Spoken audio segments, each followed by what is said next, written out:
Our scripture reading this morning comes from the Gospel Matthew in chapter 2, and you're invited to follow along in your bulletins if you would like, as the text is printed in there. In the time of King Herod, after Jesus was born in Bethlehem of Judea, wise men from the east came to Jerusalem, asking, "Where is the child who has been born King of the Jews? For we observed his star at its rising and have come to pay him homage." When King Herod heard this, he was frightened, and all of Jerusalem along with him. And calling together all the chief priests and scribes of the people, he inquired of them of where the Messiah was to be born. They told him, "In Bethlehem of Judea, for so it has been written by the prophet.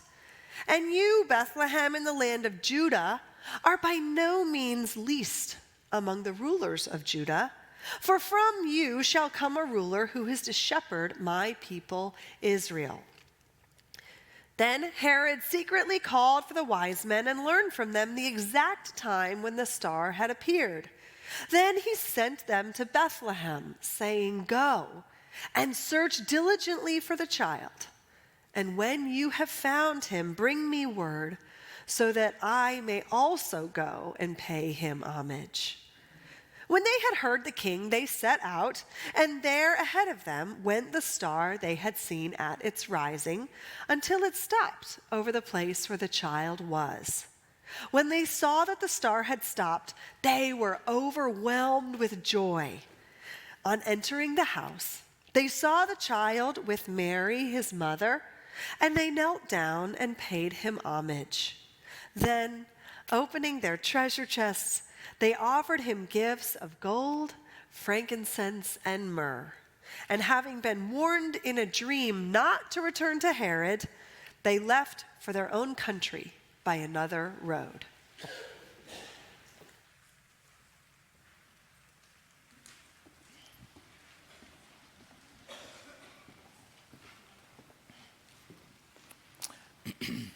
I had a thumbtack, little silver thumbtack, sitting at my school desk where the wooden pencil tray is at the top.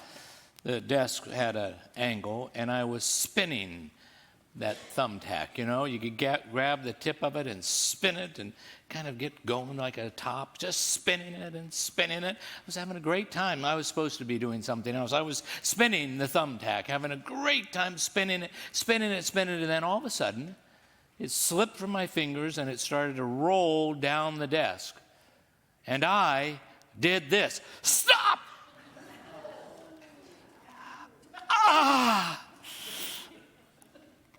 It hurt.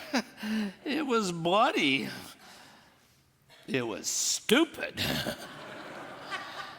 Who does this thing? Well, I've actually gained some wisdom from that experience that I thought I'd share with you today. The simplest thing is when a thumbtack rolls down a surface, don't slap it with your hand. You're likely to drive it into your hand. But I actually have a little more profound wisdom out of that, if you'll bear with me. When things start spinning and they spin a little out of control or they start slipping away, we often do stupid things. You may have done this, not the thumbtack. I don't think anybody's that stupid.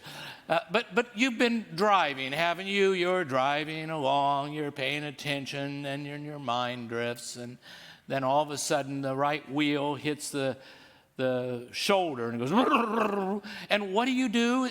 You calmly come right. No, you jerk the steering wheel like this and you nearly go across the other lane, and then you jerk back that way. When things start to spin out of control, we often do stupid things. Dangerous things. This Christmas season, I've been focusing not on the star. I've done that before in my life. I'm not focusing even on the wise ones. They're interesting. But in this particular story, and for several weeks now in my own thinking and work, I've been thinking about Herod. Herod is, you don't know much about Herod, I imagine. I didn't know much. Let me tell you what I've learned. Herod was a Roman king from the Roman Empire. He was a Roman king. He was Jewish, and he was in charge of a region, king of a region known mostly as Palestine, from as far north as Damascus and as far south to Egypt. Herod was king. He'd been king for quite a while when Jesus was born. He'd had many challengers to his kingship. Several of them were his own wives. He's been known to have killed 8 of them. Not a particularly nice guy, Herod. When he hears that Jesus, this new king has been born, he's disturbed by it. And so he arranges for the wise ones to come, and he's very gracious, you know. He says, "Oh, I'm so glad to hear this. I want to know where this kid is so I can go pay homage, you know. This is such a nice thing." Nonsense. He felt like things might spin out of control, that things might slip away, that his kingship was threatened by another king. You can't have 2 kings in one place. It's not possible. In his terms, at least, you can't have it. And so he does what people do that I learned from the thumbtack. He, fearing things were spinning out of control, he issued a decree. He was unable to find the child. The wise ones knew what I knew, at least, about what happens when things are spinning out of control, and they didn't go back. So what did he do? He issued an edict to kill all boys 2 years and under, so he could find, you know, at least if he got them all killed, he'd get rid of that king, that newborn king. It was a brutal thing to do. It's unclear how many of these boys died. But the truth is if it were even 1, it would be too many. It would be abhorrent, isn't it? To kill, to do such a horrible thing. So today is the 8th of January. It's 2 days after Epiphany. Epiphany is January 6th. It's like Christmas. Christmas is always on the 25th, and Epiphany is always on the 6th. So it's 2 days after January 6th Epiphany, and it's 2 days and 2 years after January 6th in America, when our capital was assaulted by a group of people who were, frankly, violent and brutal and bloody.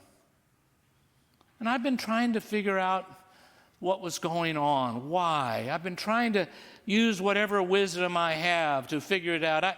I've not been as interested in assigning blame as figuring out what it is that drives one to do such a brutal thing. And I'm with you. I've heard that there's some dispute over how violent it actually was, but even if 1 person dies, it's too much. It's abhorrent. And there were many reasons that people went to the Capitol that day on January 6th. But one reason that was probably relatively common, I think, is that things were spinning out of control. Things that they cared about were slipping away. And when things slip away and spin out of control, we sometimes react in ways that we ought not. And I think that maybe happened that day. So I have bad news for you. Everybody has things they love and care for that slip away. They have family and friends who slip away. They have things in their lives that spin out of control. It happens to all of us. It happens to our own families and bodies. Our mind starts to slip away a little bit. You can't quite remember those names of the people who wanted to be members, or the person who did something else, or what you're supposed to do today. or your body starts to slip away. I have bad news. All of us slip away. So what's the Christian response? Should it be that we do stupid things? No. One of the most important Christian responses that come from this newborn king is that we should not do such abhorrent things. We should not do such bloodletting. We should not do these things. We should find more peaceful ways to respond to our lack of control and not be overrating control. The second thing comes from Jesus' preaching and teaching, this king who teaches this. He says, "Consider the lilies of the field. They neither toil nor spin, nor even Solomon in all of his glory was not arrayed like one of these." You can't control everything. Things will spin out. But you don't have to slap your hand. You can then instead remember that you are held in the hand of God. That this newborn king preaches, teaches, shares, and lets us know that we are not finally in control, but we are wholly held and loved. And that's an extraordinary thing, to be held in the hand of God. Sisters and brothers, I had bad news before. I have good news now.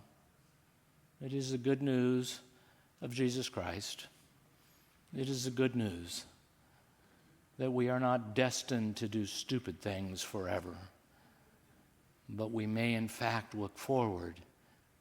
In fact, hold it now that we are held in the hand of God.